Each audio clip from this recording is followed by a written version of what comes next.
कहानी की शुरुआत में हम लोग इस कहानी के हीरो जिन को देखते हैं जो कि अपने वॉशरूम में बात ले रहा था। तभी बाथटब में से एंजी निकलती है। वो उसे कहता है, इधर कुछ दिनों से तुम मुझे कुछ ज़्यादा ही बताने की कोशिश नहीं कर रही हो। कल तक तो कहीं और थी, आज तो कुछ ज़्यादा ही टाइम के लिए तुमने अपनी पानी में सांसें रोक ली। एंजी कहती है, हाँ मैंने मरमेड का काम भी किया है ना, इसी वजह से मुझे इन सारी चीज़ों का आइडिया है। अब जिन जानता था कि एंजी ज़रूर ही यहाँ पर किसी मोटिव की वजह से आई हुई थी, लेकिन वो उसके बारे में नहीं जानता था कि वो क्यों आई थी। तभी वहाँ पर जिन की फियांसे जैंग उसे ढूंढने के लिए आने लगती है। इट्स ऑब्वियस कि एंजी को तो छुपना पड़ेगा क्योंकि जिन की फियांसे तो जैंग है। जिन तो वैसे भी एंजी के फ्लर्टिंग का जवाब नहीं दे रहा था। वो वहाँ से बाहर निकलता है। जैंग यहाँ पर उसके पास आकर के कहती है, तुम तो ऐसे सस्पिशियस बिहेव कर रहे हो जैसे कि तुमने किसी को छुपा करके रखा हुआ है। इन दोनों का यहाँ पर एक बिजनेस कम अरेंज मैरिज हो रहा था। जिन के डैड को फ़ोटो भेजने के लिए जैंग उसके साथ एक पिक्चर क्लिक करती है। तभी उसकी नज़र यहाँ पर एंजी पर पड़ती है। एंजी को देख करके वो समझ जाती है कि ज़रूर ही ये जिन का कोई टाइम पास गर्ल है। लेकिन जैंग जानती थी अमीर घराने में शादी करना है तो इन सारी चीज़ों को झेलना तो पड़ेगा। दैट्स वाई बिल्कुल कैजुअल रिएक्ट करती है और यहाँ पर ऐसे बिहेव करती है जिससे उसे कोई फ़र्क नहीं पड़ता। जैन के फादर उसे कॉल करते और कहते हैं, जैंग को मैंने भेजा है, उसके साथ टाइम स्पेंड करो, तुम दोनों की जल्दी शादी होने वाली है। जैन कहता हाँ हाँ वो तो कुछ ज़्यादा ही अंडरस्टैंडिंग भी है क्योंकि जैंग ऐसे दिखा रही थी जैसे कि शादी से पहले जिन की इन हरकतों से उसे कोई फ़र्क नहीं पड़ता। बट असली हमें कहानी एंजी की ये दिखाई जाती है, 2 महीने पहले उसके भाई ने खुद की जान ले ली थी क्योंकि जैंग ने एंजी के भाई के साथ प्यार का झूठा ड्रामा किया था और धोखे से उसको किडनी ख़राब है ये बोल करके उससे अपना किडनी डोनेट करवा लिया था। और वो किडनी उसने असल में जिन के फादर को दे दिया था, जिस वजह से कि जिन के फादर को जैंग की फैमिली का एहसान हो जाता है और वो जिन की शादी उससे कराने के लिए मान जाते हैं। लेकिन यहाँ पर एंजी अपने भाई के मौत का बदला लेने के लिए यहाँ पर आई हुई है। उसके पास ज़्यादा समय नहीं है। वो जानती थी एक बार जैन की शादी अगर जैंग से हो गई तो वो शायद ही जैंग को हर्ट कर पाएगी। वो अपनी आइडेंटिटी को पूरी तरीके से हाइड करके यहाँ पर आई हुई थी और जैंग एंजी से ये दिखा रही थी कि उसे जैन के साथ रहने से कोई प्रॉब्लम नहीं है। जैन एंजी को फ़िलहाल वहाँ से जाने के लिए बोलता है। एंजी के जाने के बाद जब जैंग जिन से अपना रिलेशन बनाने का कोशिश करती है तो जिन उसे कहती है, तुम्हें अच्छे से पता है कि मैं तुम्हें बिल्कुल भी पसंद नहीं करता हूँ, मैं सिर्फ फैमिली की वजह से तुमसे शादी कर रहा हूँ, तो अपने औकात में रहना। अगले दिन जिन वहाँ से निकल जाता है। इधर दूसरी तरफ एंजी घर जाते हुए सोच रही थी उसकी लाइफ इतनी अजीब क्यों है, अपने भाई का बदला लेना उसके लिए बहुत ही मुश्किल हो रहा है। तभी वहाँ पर कुछ गुंडे एंजी के पीछे आ जाते हैं। वो लोग बस यूं ही एंजी को छेड़ रहे थे, लेकिन जब जिन वहाँ से गुजर रहा था तो एंजी जानबूझ करके जिन के सामने जाती है और ये दिखाती है कि असल में ऐसे जैंग ने भेजा है उन्हें परेशान करने के लिए। जिन जानता था यहाँ पर कुछ तो गड़बड़ है, फिर भी वो एंजी को इस तरीके से नहीं छोड़ सकता था। दैट्स वाई वो उसे वहाँ से लेकर के जाता है जहाँ पर कि वो आज रात उसे गेस्ट रूम में ही स्टे करने के लिए बोल देता है। वहीं दूसरी तरफ जैंग को एंजी को ड्रेस चेंज करने के लिए बोला जाता है। तब तक जिन के सेक्रेटरी ने एंजी के बारे में सारी बातें सच्चाई उसे बता दी थी एक्सेप्ट हिज ब्रदर। इधर एंजी आती है। जिन जब एंजी से उसके बारे में पूछ रहा था तो एंजी जो अपनी आइडेंटिटी हाइड करके आई थी वो सब कुछ उसे बता रही थी। जिन जानता था एंजी किसी मोटिव से तो उसके पास आई हुई है। यहाँ पर एंजी को वो पूछता है कि आखिरकार वो उससे क्या चाह रही है। एंजी कहती है वो तो उसका बेनिफैक्टर है और वो उसके लिए कुछ भी करने के लिए तैयार है, वो उसके घर नैनी का भी काम करने के लिए तैयार है। लेकिन जिन कहता है, नहीं नहीं तुम तो पढ़ी लिखी हो, मेरे घर नैनी का काम करके क्या करोगी, तुम्हारे टैलेंट का तो इस्तेमाल करना चाहिए। ये कहते हुए वह एंजी को जॉब दे देता है। एंजी ऐसी दिखाती है जैसे कि वो बहुत खुश है। उसका सेक्रेटरी भी समझ नहीं पा रहा था कि जिन ये जानते हुए भी कि एंजी किसी मोटिव से उसके पास आई है वो उसका मदद क्यों कर रहा है। जिन जानना चाहता था कि एंजी आखिरकार करना क्या चाह रही है, इसी वजह से वो यहाँ पर उसे अपने साथ रखने का डिसाइड करता है। अगले दिन जैंग को हम लोग वेडिंग ड्रेस ट्राई करते हुए देखते हैं। एंजी वहाँ पर हेल्पर बन के गई हुई थी। जैंग उसे यहाँ देख करके कहने लगती है कि वो यहाँ क्या कर रही है। एंजी कहती है मेरी मॉम की तबीयत ख़राब है, वो हॉस्पिटल में है और मुझे एक्स्ट्रा जॉब करना पड़ता है उनके लिए पैसे लेने के लिए। जैंग को एंजी को देख करके एक अजीब सा गुस्सा आ रहा था, लेकिन वो कुछ कर नहीं सकती थी। वहाँ पर जिन भी आया हुआ था शादी का ड्रेस ट्राई करने के लिए। एनजी जिन को कहती है कि आपके लिए भी दूल्हे का एक सेट यहाँ पर हमने अरेंज करके रखा हुआ है, चलिए आपको ट्राई करवा देती हूँ। ये कहते हुए वो एनजी को चेंजिंग रूम में लेकर के जाती है और जिन के साथ जानबूझ करके फ्लर्ट कर रही थी। वो गिरने का बहाना करके जिन के ऊपर गिरती है ताकि यहाँ पर उसके नेक पर ऐसे बाइट का निशान बन जाए और जिन उसे वहाँ से जाने के लिए बोलता है। जिंग जब ड्रेस पहन करके बाहर आता है तो जेंग की नज़र उसके नेक पर जाती है। जिंग समझ जाता है कि एंजी ने ये जानबूझ करके किया होगा, वो कुछ भी रिएक्ट नहीं करता है। एंजी यहाँ पर जानबूझ करके जेंग की बड़ाई कर रही थी कि वो इस ड्रेस में बहुत ही खूबसूरत लग रही है और यहाँ पर वो उसका ड्रेस में थोड़ा सा फिटिंग करने के बहाने जानबूझ करके उसके बॉडी में सेफ्टी पिन चुभो देती है, जिससे उस सेफ्टी पिन में उसका ब्लड के कुछ सैंपल लग जाते हैं। जैंग उस पर गुस्सा करने लगती है। एंजी इनोसेंट एक्ट करते हुए कहती है, मैंने ये जानबूझ करके नहीं किया, मैं तो सिर्फ ड्रेस फिट करने का कोशिश कर रही थी। जेन यहाँ पर इनडायरेक्टली एंजी का सपोर्ट करता है। अब जैन कहती है, तुम तो इतना एंजी का सपोर्ट कर रहा है, लग रहा है कि कहीं तुम दोनों के ही बीच सच में कोई अफेयर तो चल नहीं रहा ना। जेन यहाँ पर कुछ भी नहीं बोलता है। अब अगले कुछ दिनों में जिन और जैंग दोनों एंगेज होने वाले थे और एंजी अपने रिवेंज के लिए आगे अकेले ही बढ़ रही थी। वह सेफ्टी पिन को संभाल करके रख लेती है। शाम में उसी प्लेस पर जाती है जहाँ से कि उसके भाई ने जंप किया था और उसके भाई ने मरने से पहले अपनी होने वाली दुल्हन यानी जैंग के लिए एक वेडिंग ड्रेस बनाया था। एंजी ने उसे अब भी संभाल करके रखा हुआ था। जिन दूर से एंजी को ये हरकतें करते हुए देख रहा था। उसका सेक्रेटरी सारी बातें जिन को बता देता है। 2 महीने पहले ही एंजी के भाई ने यहीं से जंप किया था। जिन को डाउट होने लगता है क्योंकि उसके भाई का भी किडनी का ऑपरेशन हुआ था। उसे ऐसा लगने लगता है कि उसके डैड को कहीं सच में एंजी के भाई ने तो किडनी डोनेट नहीं किया है। जब वो वहाँ से निकलता है तो एंजी को देखता है। एंजी ऐसे रिएक्ट करती है, अरे वो यहाँ क्या कर रहा है। जिन पूछता है, तुम यहाँ क्या कर रही हो। एंजी उसे बताती है कि वो अपने दूसरे काम के लिए आई हुई है। अब जिन उससे पटने के लिए तो तैयार है नहीं और उसे पैसे की ज़रूरत है, इसी वजह से वो ये काम करने के लिए आई है। लेकिन असल में एंजी उस डॉक्टर से मिलने के लिए आई थी जिसने कि उसके भाई को ऑपरेट किया था और जैंग के कहने पर उससे पैसे लेकर के उसने सारे सबूत मिटा दिए कि असल में एंजी के भाई ने किडनी डोनेट किया था। वो जेन को ही उसे उस प्लेस पर छोड़ने के लिए बोलती है। जेन उसके बात मान जाता है। वो सिर्फ जानना चाह रहा था कि वो क्या करने जा रही है वहाँ पर। एंजी उसे बताती है उसने उसे पटाने का कोशिश किया था, अब वो पटा नहीं तो उसे किसी और को सर्व करने के लिए तो जाना पड़ेगा। और उस डॉक्टर को पता नहीं था कि एंजी असल में उसके पेशेंट की बहन है। एड्रेस एंजी को मिलता है। वह जिन को वहीं नीचे ही उतार देने के लिए बोलती है। अब उसे छोड़ करके जिन वहाँ से जाने लगता है, लेकिन कहीं ना कहीं उसके माइंड में एंजी चल रही थी और उसी के बारे में सोच रहा था। वहीं दूसरी तरफ एंजी उस डॉक्टर के पास पहुँचती है। वो डॉक्टर को एंजी जानबूझ करके बहाने से पहले फ्रेशन अप होने के लिए भेज देती है ताकि वो उसके पूरे घर में तलाशी ले सके, उससे अपने भाई के लिए कुछ सबूत मिल सके। वहीं दूसरी तरफ एंजी जब उस सबूत को जमा कर रही थी तभी वो डॉक्टर नहा करके आ जाता है। एंजी को सर्च करते हुए देख के समझ जाता है कि ज़रूर ही कुछ गड़बड़ है।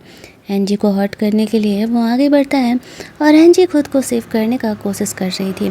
तब तक वहाँ पर जिन पहुँचता है। जैसे ही जिन उस कमरे को खोलता है एंजी उसे कमरे में बेहोश मिलती है। वो एंजी को वहाँ से लेकर के जाता है।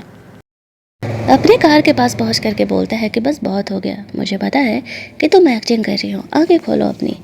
एंजी होश में आ जाती है। जिन ने उसको जो चोट लगा था वहाँ फर्स्ट एड कर रहा था। एंजी के असलियत तो वो जानता था, लेकिन वो खुद एंजी से ये बात सुनना चाह रहा था, लेकिन तब भी एंजी उसे नहीं बताती है। यहाँ पर एंजी को उसके बचपन के दोस्त यान का फ़ोन आता है जो कि चाइना वापस आ गया था। अब एंजी उससे मिलने तो नहीं जाना चाहती थी, लेकिन वो उसे बुला रहा था। जिन एंजी को उसके घर के पास छोड़ देता है।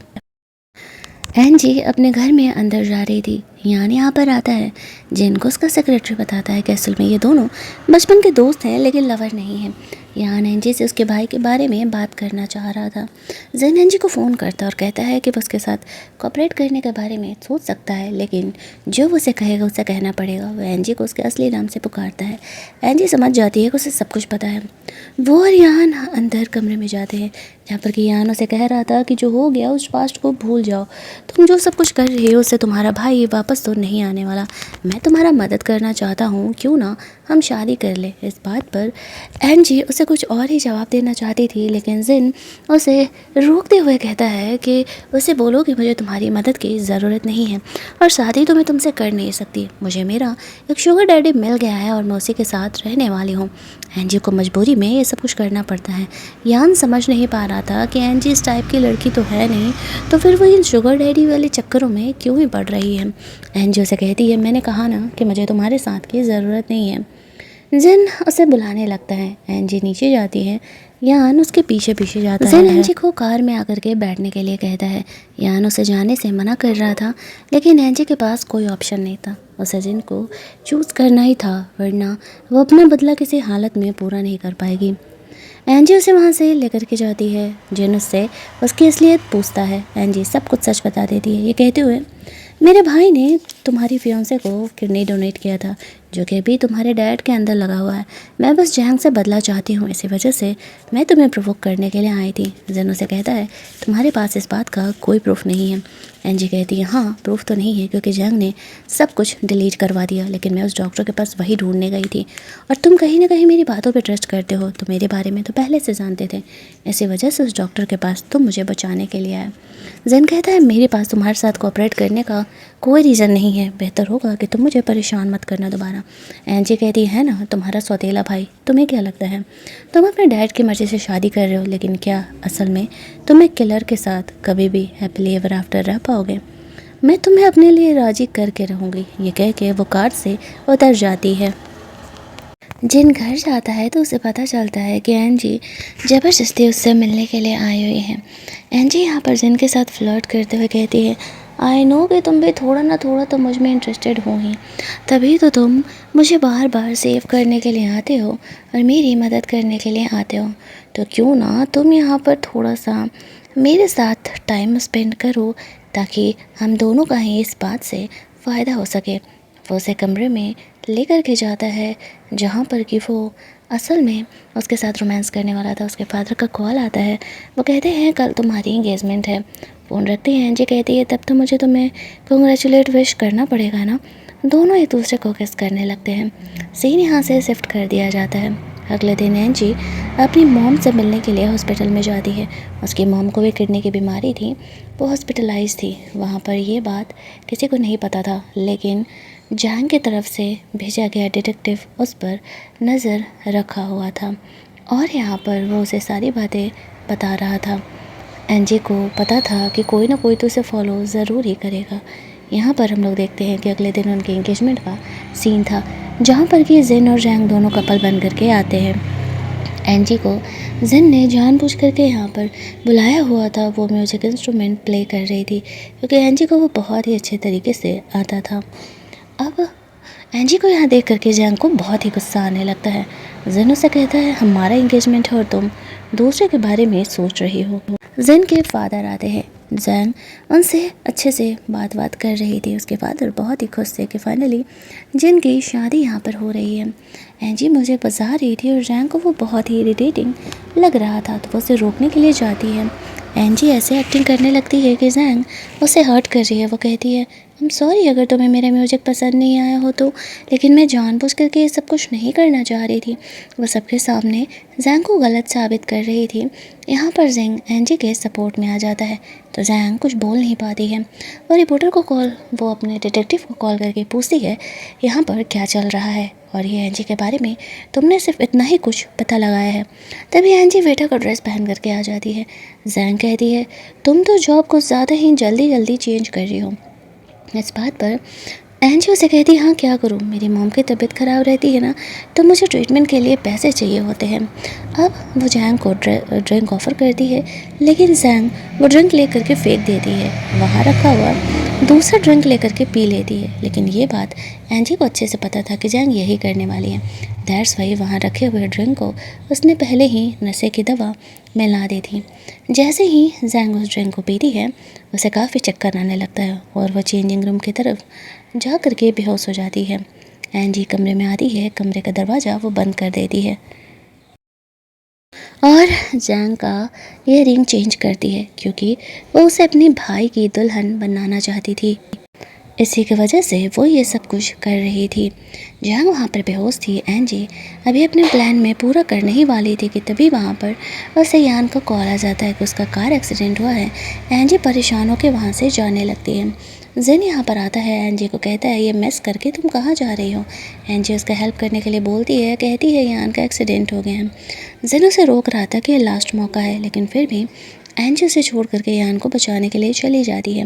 सिर्फ थोड़ा सा चोट लगा था यान को और वो एंजी को यहाँ बुलाया हुआ था। एंजी यहाँ पर जाती है तो वो उस पर काफ़ी भड़कने लगती है और कहती है कि तुमने मेरा दोस्ती का अच्छे तरीके से फ़ायदा उठाया, आज मैं अपने प्लान में कामयाब होने वाली थी।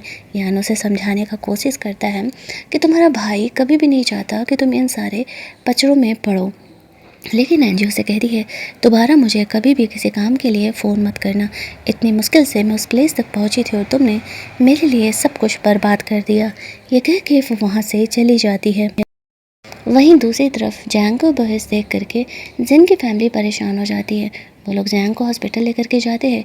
उसने किडनी डोनेट किया था तो फिर वो इस तरीके से कैसे वहाँ पर इतना ड्रिंक कर सकती है। इसी मौके का फ़ायदा उठाते हुए जिन यहाँ पर जैंग का फुल बॉडी चेकअप कराने के लिए बोलता है ताकि उससे असलियत पता चल सके। डॉक्टर बताते हैं कि फ़िलहाल जैंग ठीक है, बाकी कुछ घंटों में रिपोर्ट आता ही होगा तो हम यहाँ पर आपको बता देंगे कि क्या बात है। उसने स्पेशली उसके किडनी के बारे में चेकअप करने के लिए बोला था। वो अपने सेक्रेटरी को इस रिपोर्ट पर और जैंग पर नज़र रखने के लिए बोल करके घर के लिए निकलता है। एंजी वहाँ पर जिन का इंतज़ार कर रही थी। जिन उसे कहता है जिस टाइम तुम यान के लिए मुझे छोड़ करके गई उसी समय हमारे बीच सब कुछ ख़त्म। उसे समझाती है कि उसने यान से अपना रिश्ता तोड़ लिया है और वो दोबारा ऐसा कभी नहीं करेगी, लेकिन वो उसकी बात सुनने के लिए तैयार नहीं था और गुस्से में वहाँ से घर के अंदर चले जाता है।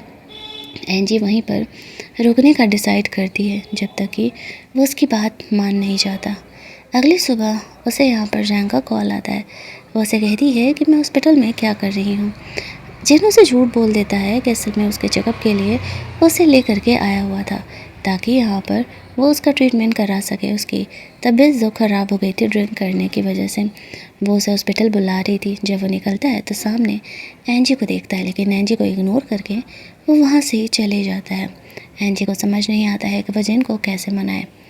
हॉस्पिटल पहुँचने पे उसके डैड उस पर गुस्सा कर रहे थे कि वह जैंग का ख्याल रखे, वो उसकी फियांसे है। वहाँ पर जैन को रिपोर्ट में पता चलता है कि असल में जैंग के बॉडी में सच में सिर्फ एक ही किडनी है। अब वो ये देख करके थोड़ा शॉक हो जाता है। वो वापस से अपने आंखों के सामने जैंग के किडनी का चेकअप कराना चाह रहा था। अब जैंग यहाँ पर ये बोलती है कि वो वापस से किडनी का चेकअप क्यों कराए। जैन कहता है उसे उसकी फ़िक्र हो रही है, उसने उसके डैड को किडनी दिया है ना, अब उसके बॉडी में तो एक ही किडनी है तो कहीं वो हार्ट ना हो जाए। यहाँ पर वो लोग जैंग का चेकअप करते हैं। असल में जैंग ने खुद की बात को प्रूव करने के लिए सच में अपने बॉडी से एक किडनी निकलवा ली थी। ये सब कुछ जैंग का शुरुआत से ही प्लान था। जैन यहाँ पर जैंग के साथ हॉस्पिटल में था। जैंग उसके साथ कुछ देर और वक्त बिताने के लिए कह रही थी, लेकिन वो वहाँ से जाने लगता है। तब उसके फादर आते हैं, वो जैन पर डांट लगाते हैं और कहते हैं कि तुम यही जैंग का ख्याल रख रहे हो, ये सेवियर है न मेरी। जैन यहाँ पर कुछ बोल नहीं पाता है, हालांकि वो जानता था कुछ ना कुछ तो गड़बड़ है। उसके डैड उसे डांटते हुए वहाँ से चले जाते हैं। जैन को समझ नहीं आता है कि वो जैंग की असलियत के बारे में कैसे जाने। उसका भाई आकर उसे ज्ञान दे रहा था कि भाई अगर 50% तुम्हें प्रॉपर्टी चाहिए तो खुद को डैड के नज़र में लायक तो बनाना होगा ना। इतनी अच्छी वाइफ मिल रही है तुम्हें, उसके रिसोर्सेज का इस्तेमाल तो करना पड़ेगा। उसके फादर यहाँ पर आते हैं, वो जैन को कहते हैं कि वो जैंग का ख्याल रखे। उनकी तबीयत भी बीच बीच में ख़राब होते रह रही थी। जैन को समझ नहीं आता है कि वो कैसे रिएक्ट करे। जब वो घर जाता है तो एंजी अब भी उसका इंतज़ार कर रही थी। जिन उसे इग्नोर करके आगे बढ़ने लगता है। एंजी कहती है मुझे पता है कि जैंग की बॉडी में एक ही किडनी है, उसने ये सब कुछ जानबूझ करके किया है ताकि कोई भी इस बात को प्रूफ ना कर पाए कि उसकी बॉडी में उस तुम्हारे डैड को असल में मेरे भाई ने किडनी डोनेट किया है। जैन उसे कहता है मैं तुम्हारी बातों का क्यों भरोसा करूँ, मेरे सामने सब कुछ सामने रखा हुआ है। एंजी उसे कहती है कहीं ना कहीं तुम्हें मेरी बातों पर अच्छे से भरोसा है, मैं तुम्हें एक लास्ट चांस दे रही हूँ, खुद को बचा लो, जैंग से शादी मत करो वरना तुम पूरी ज़िंदगी एक किडनैपर एक किलर के साथ ही रह जाओगे। लेकिन जिन उसकी बात सुनने के लिए तैयार नहीं थी। एंजी को वो जाने के लिए बोलता है। बारिश में भीगने की वजह से एंजी की तबीयत ख़राब हो जाती है, वो वहीं बेहोश हो जाती है। जिन उसे घर में अंदर लेकर के जाता है, डॉक्टर उसका ट्रीटमेंट करके वहाँ से जाते हैं। कुछ देर बाद एंजी को होश आता है। वो जिन से कहती है तो मैं इस बात को क्या समझूं, क्या तुम मेरे साथ कोऑपरेट करने के लिए तैयार हो जो तुम मुझे यहाँ लेकर के आए हो, और अगर नहीं तो फिर मुझे नहीं लगता कि मेरा यहाँ रहना सही है, मुझे कोई और टेक्निक अपनानी पड़ेगी क्योंकि मैं बदला तो जैंग से लेकर के रहूँगी। जिंग आगे बढ़ के एंजी को किस कर लेता है। वो दोनों यहाँ पर इंटीमेट होते हैं और साथ ही में यहाँ से उन दोनों का कोऑपरेशन भी स्टार्ट होता है। अगली सुबह जब वो लोग जगते हैं तब यहाँ पर जिन के डैड उसे ढूंढते हुए आ रहे थे। एंजी जल्दी जल्दी अंदर विंडो में छुप जाती है। उसके फादर उसे कहते हैं कि तुम्हें जैंग के साथ ऐसा बिहेवियर नहीं करना चाहिए, तुम्हें उसका एक्स्ट्रा केयर करना चाहिए, उसी की वजह से आज मैं ज़िंदा हूँ। मुझे पता चल रहा है कि आजकल कोई लड़की तुम्हारे आसपास कुछ ज़्यादा ही मंडरा रही है, ये सारी चीज़ें मैं बर्दाश्त नहीं करूँगा, उन चीज़ों को ख़त्म करो और जैंग के साथ एक हैप्पी लाइफ बिताओ। यहाँ पर जिन अपने फादर को कुछ नहीं बोलता है, वो सिर्फ उन्हें घर जा कर के आराम करने के लिए बोलता है। उसके जाते ही एंजी यहाँ पर विंडो से बाहर निकलती है। उसके फादर ने जैंग को ऑर्डर दिया था कि वो एंगेजमेंट से शादी होने के बीच जिनके घर पर ही स्टे करेगी। यहाँ पर एंजी जिन को कहती है कि मैं छुप करके इस घर में रहने वाली हूँ, जैंग मुझे नहीं देख पाएगी, मुझे सिर्फ ये प्रूफ करना है कि जैंग ने तुम्हारे डैड को किडनी नहीं डोनेट किया था, होता भी वही है। जैंग यहाँ पर आती है। एंजी उससे छुप करके ही रह रही थी ताकि वो उसकी नज़र में ना आ सके। जिन ने जैंग के लिए गेस्ट रूम का प्रिपरेशन किया था ताकि वो गेस्ट रूम में स्टे कर सके। जैंग तो जिन के साथ उसके कमरे में रहना चाहती थी, लेकिन वो साफ तौर से उसे मना कर देता है। रात में खाना वाना खाने के बाद जिन जैंग को मिल्क देने के लिए जाता है। एंजी ने जिसमें नींद की दवा पहले से ही मिला दी थी, जैंग उसे पी लेती है। जिन अपने कमरे की तरफ चले जाता है। थोड़ी ही देर में जैंग बहुत गहरी नींद में चली जाती है। एंजी उसे वहाँ से बाहर लेकर के जाती है। डॉक्टर आते हैं और जैंग का ब्लड टेस्ट के लिए ब्लड लेकर के जाते हैं ताकि इस बात को प्रूफ किया जा सके। एंजी कहती है कल सुबह तक इस टेस्ट का रिपोर्ट आ जाएगा, तुम अपने डैड को दिखा देना, तुम इस धोखे वाली शादी से बच जाओगे। अगली सुबह जब जैंग को होश आता है तो वह खुद को घर के बाहर पाती है। वो सोचती है वो तो कमरे में सो रही थी, वो अचानक से बाहर कैसे आ गई। ऊपर कॉरिडोर में जिन खड़ा होकर के मुस्कुराए जा रहा था। जैंग समझ जाती है कि जिन ने ही ये सब कुछ करवाया होगा। वो अच्छे से जानती थी कि वो उसे पसंद नहीं करता है। इधर एंजी छुप करके इन चीज़ों को देख रही थी। जिन यहाँ पर जैंग से कह रहा था तो नींद कैसे आई तुम्हारी कल रात। जैंग उस पर गुस्सा करते हुए कहती है कि माना कि तुम मुझे पसंद नहीं करते हो, लेकिन तुम मेरे साथ ऐसा बिहेवियर भी नहीं कर सकते हो। वहीं दूसरी तरफ जैंग एंजी के मॉम के बारे में पता लगा करके हॉस्पिटल पहुंच जाती है। वहां जाने के बाद उसे एंजी की असलियत पता चलती है कि असल में एंजी यहाँ पर क्या है और उसकी रियलिटी क्या है। वो समझ जाती है कि एंजी यहाँ पर क्यों आई हुई है। उसे उसके भाई के साथ किए गए धोखे के बारे में सब कुछ याद आ जाता है, किस तरीके से उसने धोखे से उसे अपने प्यार की जाल में फंसाया था, उस बदमाश डॉक्टर के साथ मिल करके उसका किडनी ले लिया था। अब एंजी को जिन की लाइफ से निकालना बहुत ज़रूरी था। वह जिन के फादर को कंप्लेन कर देती है। जिन को उसके फादर कॉल करके डांटते हुए घर पर बुलाते हैं।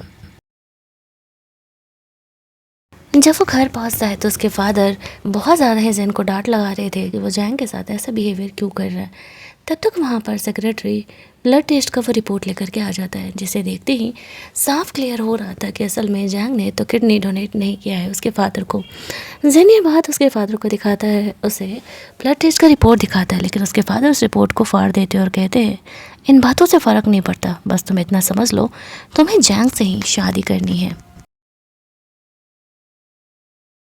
उसका भाई भी यहाँ पर जिन को ताने दे रहा था। लगता है कि जिन को अपनी 50% प्रॉपर्टी नहीं चाहिए जो वो अपने डैड के खिलाफ इस तरीके से जा रहा है। अब जिन को अपने भाई पर गुस्सा तो बहुत आता है, लेकिन वो कुछ भी उसे रिएक्ट नहीं करता है। घर जाने पर एंजी जिन के आने का इंतज़ार कर रही थी, इस उम्मीद में उसके फादर ने क्या रिएक्ट कर रहा होगा। लेकिन इस बीच में जिंग और एंजी के बीच लड़ाई हो जाती है।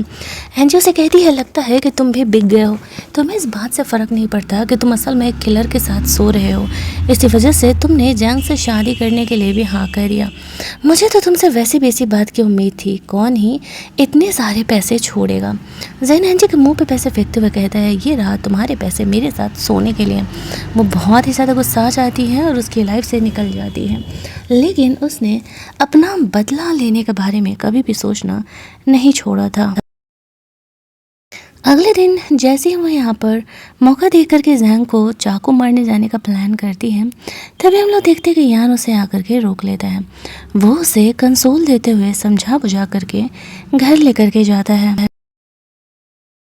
जहाँ पर कि धोखे से पहले तो वो उसे घर में बंद कर देता है। एंजी उस पर बहुत गुस्सा करती है कि वो ये सब कुछ क्या कर रहा है और क्यों कर रहा है। इस बात पर यान उसे कहता है कि ये मैं तुम्हें सेव करने के लिए ही कर रहा हूँ। अंदर खाने पीने का सारा सामान था। एंजी वहाँ से एक जूस उठा करके पी लेती है शाम होने के बाद, और जैसे ही वो ऐसा करती है वो बेहोश हो जाती है। जब उसकी आँख खुलती है तो सामने जैंग और यान थे। यान जैंग के हाथों बिक गया था। जब उसे होश आता है तो जैंग उसे कहती है, अफसोस, तुम्हें अपने भाई के मौत का बदला लेने के लिए नहीं आना चाहिए था। तुम इतनी बेवकूफ़ हो, तुमने ये नहीं सोचा कि असल में मैं इतनी अमीर हूँ, इन चीज़ों को जब मैं छुपा सकती हूँ तो क्या मैं तुम्हारी इन बातों को नहीं छुपा सकती। तुम्हें लगा मैं इन चीज़ों को नहीं हटा सकती थी, और तुम्हें क्या लगता है सारे इंसान बिकते हैं, चाहे यहाँ पर उनकी कीमत अलग होती है। अब एंजी यान से कहती है, मुझे तुमसे ये उम्मीद नहीं था कि कम से कम तुम इस तरीके से रिएक्ट करोगे। वो कहता है, ये सब कुछ मैं हमारे लिए ही तो कर रहा हूँ। जैंग उसे कहती है, तुम तब तक कैद रहने वाली हो जब तक कि मेरी शादी नहीं हो जाती। उसके पास और कोई ऑप्शन नहीं था। यान एंजी को वहाँ से लेकर के जा रहा था, और जब उसे वहाँ से लेकर के जा रहा था तब बहाने से एंजी वहाँ से निकलने का कोशिश करती है, लेकिन वो निकल नहीं पाती है। अगला सीन हमें जिन और जैंग की शादी का दिखाया जाता है, जहाँ पर कि जैंग तो ये सोच करके खुश थी कि फाइनली यहाँ पर जब एंजी नहीं आने वाली है तो उसकी जिन के साथ तो शादी हो ही जाएगी। लेकिन जैसे ही शादी यहाँ पर स्टार्ट होता है उसकी नज़र जैंग एंजी पर जाती है। वो ये देख करके शौक हो जाती है कि वो यहाँ पर क्या कर रही है। असल में कल रात जिन ने जा कर के यान से एंजी को वहाँ से छुड़ा लिया था। स्टेज पर जाते ही वो शादी कैंसिल कर देता है। एंजी को स्टेज पर बुलाता है। एंजी सारी दुनिया वालों के सामने अपने भाई का जो रिपोर्ट है वो सबको दिखा देती है, ये करते हुए कि किस तरीके से इसने झूठ बोला है, इसने फ्रॉड किया है। और यहाँ पर इस फ्रॉड की वजह से पुलिस जैंग को पकड़ के भी लेकर के जाती है, क्योंकि जो उसने फ्रॉड किया था, किसी और को धोखा दे करके उसका बॉडी पार्ट्स निकलवाना, वो बहुत बड़ा क्राइम था। ये सब कुछ जानने के बाद जिंग के डैड की तबीयत ख़राब हो जाती है। उन्हें हॉस्पिटल लेकर के जाया जाता है। डॉक्टर्स यहाँ पर उसके डैड को ट्रीट करने का कोशिश कर रहे थे, लेकिन चीज़ें यहाँ पर थोड़ी पॉजिटिव नहीं होने वाली थी, क्योंकि उनके बॉडी को वो नई किडनी जो थी वो रिजेक्ट कर रही थी। उन्हें बचाना अब नेक्स्ट टू इम्पॉसिबल होने वाला था। अगर उन्हें एक नया डोनर नहीं मिला तो उनकी जान भी यहाँ पर जा सकती थी। एंजी जिन से मिलने के लिए आती है। वो उसे कहती है कि देख भाई, मैं नहीं चाहती थी कि तुम्हारा ये लॉस हो। मेरे भाई का दिया हुआ किडनी वैसे भी बेकार ही जा रहा है, लेकिन मैं क्या ही कर सकती हूँ, तुम्हारे डैड की बॉडी ही उसे रिजेक्ट कर रही हो तो। बट खैर, तुमसे मेरा काम अब निकल चुका है। आई होप कि हम दोबारा लाइफ में कभी ना मिलें। ये कह के वो भी वहाँ से जाने लगती है, और इधर जैन को हॉस्पिटल से कॉल आता है। हॉस्पिटल देखने के लिए जाता है। वहीं दूसरी तरफ एंजी तबीयत ख़राब होने का बहाना बना करके यहाँ पर जैंग जो थी वो हॉस्पिटल में थी, वो ट्रीटमेंट नहीं ले रही थी।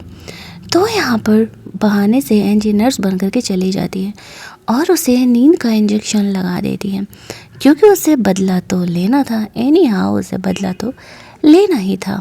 वो उसे वहाँ से लेकर के जाती है एक ऐसे कमरे में जहाँ पर कि उसने उसके भाई की चीज़ों को रखा हुआ था। और वो उसके साथ कहती है, तुमने सोचा भी कैसे कि मैं तुम्हें इतनी आसानी से जाने देने वाली हूँ। वो यहाँ पर इस तरीके से पागलों की तरह बिहेव करने लगती है। जो जिन था वो यहाँ पर आता है। वो कहता है, फाइनली तुमने अपना बदला ले ही लिया। वो कहती है, हाँ बदला तो लेना ही था ना।